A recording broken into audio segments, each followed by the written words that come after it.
Hello दोस्तों, नमस्कार। Global peoples academy आपका स्वागत है। मैं आनंद कुमार आप सभी का स्वागत करता हूं। तो दोस्तों, बाल विकास एवं शिक्षा शास्त्र practice set 16, MP TET, C TET, UP TET है ना, ये सब इसमें से टॉप एमसीक्यू देखते हैं। 20 क्वेश्चन शामिल किया गया है ना, 20 प्रश्न लिया गया है। ये वेरी इंपॉर्टेंट है ना, संविदा वर्ग 1, 2, 3 और बहुत सारे एग्जामों के लिए। तो पहला प्रश्न देखते हैं हम इसका। राज्य स्तर की एक एकल गायन प्रतियोगिता, राज्य स्तर की एक गायन प्रतियोगिता के लिए विद्यार्थियों को तैयार करते समय एक विद्यालय लड़कियों की वरीयता देता है। यह दर्शाता है, किसका दर्शाता है? प्रगतिशील चिंतन, वैश्विक प्रवृत्तियाँ, प्रयोजनात्मक उपगम, लैंगिक पूर्वाग्रह, है ना। तो इसका सही उत्तर लैंगिक पूर्वाग्रह, लिंग भेद को दर्शाता है, क्योंकि लड़कियों को वरीयता दे रहा है ना। तो लैंगिक पूर्वाग्रह दर्शाता है। ठीक है, चलिए अगला प्रश्न देखते हैं। निम्नलिखित में से कौन सा विकास का सिद्धांत है? विकास का सिद्धांत कौन सा है? यानी अंतर चलने वाली प्रक्रिया नहीं है, विकास सभी प्रक्रियाएं अंतर संबंधित नहीं है, सभी की विकास दर समान नहीं होती, विकास हमेशा रेखीय होता है ना। तो 2 का क्या होगा? विकास दर समान नहीं होता, सभी का विकास दर अलग होता है ना। विकास का सिद्धांत है ना। ठीक है, चलिए प्रश्न नंबर 3 देखते हैं। यदि विद्यार्थी पाठ में रुचि ना लेते प्रतीत हो तो शिक्षक को क्या करना चाहिए? शिक्षण विधि बदल देना चाहिए, देशी श्रम सामग्री का प्रयोग में लाकर पाठ को रुचिकर बनाएं, कक्षा से चला जाए, कक्षा में कोई अन्य कार्य प्रारंभ कर दे, है ना। तो विद्यार्थियों को पाठ में रुचि न मिले तो शिक्षण विधि अपने आप को बदल देना चाहिए, शिक्षण विधि को बदल देना चाहिए, है ना। ठीक है, चलिए अगला प्रश्न देखते हैं। प्रश्न नंबर 4, डाट ने प्रयत्न एवं भूल के सिद्धांत किसने दिया था? तो ये सभी हम जानते हैं कि है ना, प्रयत्न और भूल के सिद्धांत का प्रतिपादन किसने किया था, है ना। तो किसने किया था प्रयत्न भूल का सिद्धांत, है ना? थॉर्नडाइक ने। किसने? थॉर्नडाइक ने प्रयत्न भूल का सिद्धांत दिया था। ठीक है, चलिए अगला प्रश्न है। व्यवहार का करना पक्ष में आता है, किसके पक्ष में आता है? व्यवहार का करना सीखने की गति के पक्ष में आता है। किसके पक्ष में? सीखने की गति के पक्ष में व्यवहार का करना आता है। ठीक है दोस्तों, चलिए अगला प्रश्न नंबर 6 देखते हैं। बच्चों के विकास के सिद्धांत को समझना शिक्षक की सहायता करता है। शिक्षार्थियों की भिन्न अधिगम शैलियों को प्रभावी रूप में संबोधित करने में, शिक्षार्थियों के सामाजिक स्तर को पहचानने में, शिक्षार्थियों की आर्थिक पृष्ठभूमि को पहचानने में, शिक्षार्थियों को क्यों पढ़ाना चाहिए उचित स्थापित करने में। तो इसका सही उत्तर हमारा ए होगा, है ना। क्या होगा? ए, है ना। शिक्षार्थियों की भिन्न अधिगम शैलियों को प्रभावी रूप में संबोधित करने में। ठीक है दोस्तों, चलिए प्रश्न नंबर 7 देखते हैं कि बच्चे उसी वातावरण में सीख सकते हैं जहां उनके अनुभव और भावनाओं को उचित स्थान मिले, उन्हें खेलने का मौका मिले, मैं मित्र बनाने का मौका मिले, कड़ा अनुशासन, है ना। तो उसी अनुभव खेल जहां उनको खेलने के ज़्यादा अवसर मिले, है ना, वो अपना वातावरण उसी में सीख सकते हैं, है ना। वो अच्छा वातावरण है, उनको खेलने का ज़्यादा मौका मिले, है ना। ठीक है, 7 का बी, है ना। 8 नंबर है प्रश्न 8। एक विद्यार्थी जो अपने अध्यापक के समय की पाबंदी सीखता है, यह एक उदाहरण है। किसका उदाहरण है? वंचित अधिगम का, प्रेक्षण अधिगम का, कौशल अधिगम का, अधिगम अंतरण का। किसका उदाहरण है? अधिगम अंतरण का, है ना। किसका? अधिगम अंतरण का। ठीक है, चलिए विद्यार्थियों के सीखने में जो रिक्तियां रह जाती है उनके निदान के बाद डाट चाहिए। क्या चाहिए? यहाँ रिक्त स्थान है, भरना है ना। रिक्त स्थान है तो भरना है। तो संघनन अभ्यास कार्य होना चाहिए, समुचित उपचारात्मक कार्य होना चाहिए, सभी पाठों को व्यवस्थित रूप से दोहराना, शिक्षार्थी और अभिभावक को उपलब्धि के बारे में बताना। तो क्या होना चाहिए? 9 का हमारा शिक्षार्थी और अभिभावक को उपलब्धि के बारे में बताना। विद्यार्थियों को सीखने में जो रिक्तियाँ रह जाती है, कमी रह जाती है, उनके निदान के लिए शिक्षार्थी और अभिभावक दोनों को उपलब्धि के बारे में बताना चाहिए। ठीक है, तो उत्तर हमारा डी होगा। चलिए अगला प्रश्न देखते हैं एक शिक्षक बच्चों द्वारा की गई छोटी छोटी गलतियों पर क्रोध प्रकट करता है तो यह इंगित करता है किसके? एक बच्चों के शुभचिंतक, उसमें ज्ञान की कमी, वह कुंठित है, वह संवेदनात्मक रूप से संतुलित नहीं है। तो 10 का क्या होगा? उसमें ज्ञान की कमी है। क्या है? ज्ञान की कमी, है ना। ज्ञान की कमी से क्रोध प्रकट करता है बच्चा छोटी छोटी गलतियों में, है ना, ज्ञान की कमी होती है। ठीक है, चलिए प्रश्न नंबर 11, एनसीएफ 2005 के संबंध में निम्न में से कौन सा कथन सही है? यह भारत की विद्यालय शिक्षा के संबंध में एक संवैधानिक संशोधन है।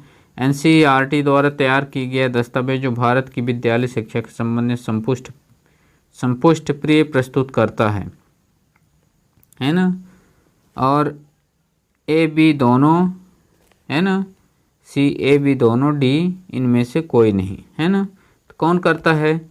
उत्तर हमारा डी सही होगा, है ना, इनमें से कोई नहीं है ना, इनमें से कोई नहीं। ठीक है, चलिए अगला प्रश्न देखते हैं। प्रश्न नंबर 12, व्यक्तिगत भिन्नताओं का क्षेत्र है। कौन सा क्षेत्र है? लिंग भेद, शारीरिक रचना, है ना, लिंग भेद, शारीरिक रचना, मानसिक योग्यताएं, ये सभी, है ना।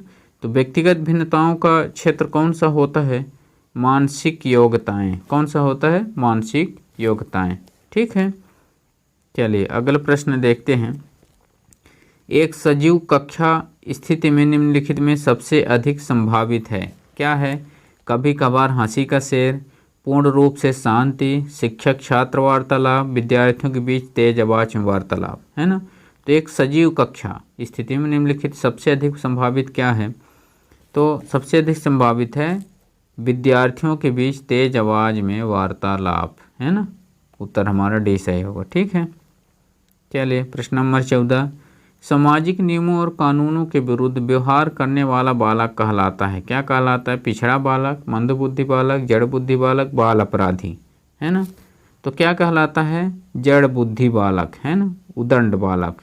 सामाजिक नियमों कानूनों के विरुद्ध व्यवहार करने वाला जड़ बुद्धि बालक कहलाता है। ठीक है, चलिए एक शिक्षक को कक्षा में कार्य करना चाहिए प्रगतिशील भूमिका के रूप में, प्रबुद्धवादी भूमिका के रूप में, प्रजातंत्र की भूमिका में, प्रभावशाली भूमिका के रूप में। कैसे काम करना चाहिए एक शिक्षक को? है ना, प्रजातंत्र की भूमिका के रूप में, है ना, प्रजातंत्र, है ना, यानी जनता, है ना, जनता, प्रजातंत्र, डेमो, है ना, डेमोक्रेसी के रूप में काम करना चाहिए। ठीक है, उत्तर हमारा सी होगा 15 का। चलिए अगला प्रश्न है, अधिगम का सबसे उपयुक्त कार्य है। कैसा? व्यक्तिगत समायोजन, सामाजिक और राजनीतिक चेतना, व्यवहार परिवर्तन, स्वयं को रोजगार के लिए तैयार करना, है ना। तो अधिगम का सबसे उपयुक्त कार्य होता है सामाजिक व राजनीतिक चेतना, है ना। अधिगम का सबसे उपयुक्त कार्य क्या है? सामाजिक और राजनीतिक चेतना। ठीक है, 16 का हमारा बी उत्तर सही होगा। चलिए अगला प्रश्न देखते हैं। प्रश्न नंबर 17, निम्नलिखित में कौन सा मानव विकास का सही क्रम है ना। मानव विकास का सही क्रम कौन सा है? शैशवावस्था, किशोरावस्था, बाल्यावस्था, फिर प्रौढ़ावस्था। शैशवावस्था, बाल्यावस्था, किशोरावस्था, प्रौढ़ावस्था, बाल्यावस्था, किशोरावस्था, प्रौढ़ावस्था और शैशवावस्था, है ना।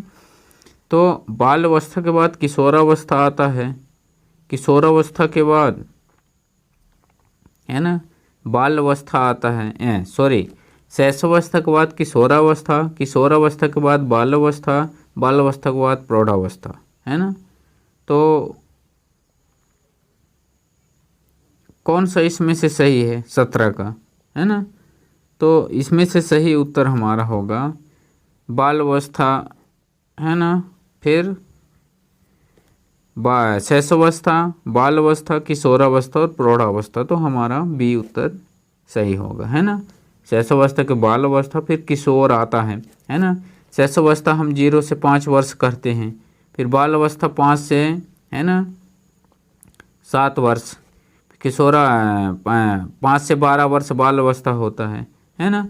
फिर किशोरावस्था 13 से, है ना, 19 साल तक, फिर प्रौढ़ावस्था 19 से, है ना, लास्ट तक, है ना, अंतिम तक, अंतिम एज तक, है ना।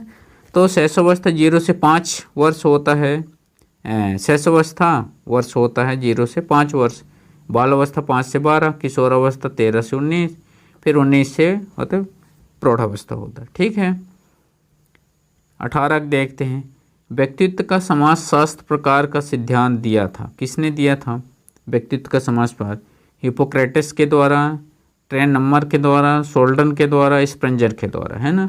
तो व्यक्तित्व का समाजशास्त्र प्रकार का सिद्धांत हिपोक्रेटस ने दिया था, किसने दिया था? हिपोक्रेटस, है ना।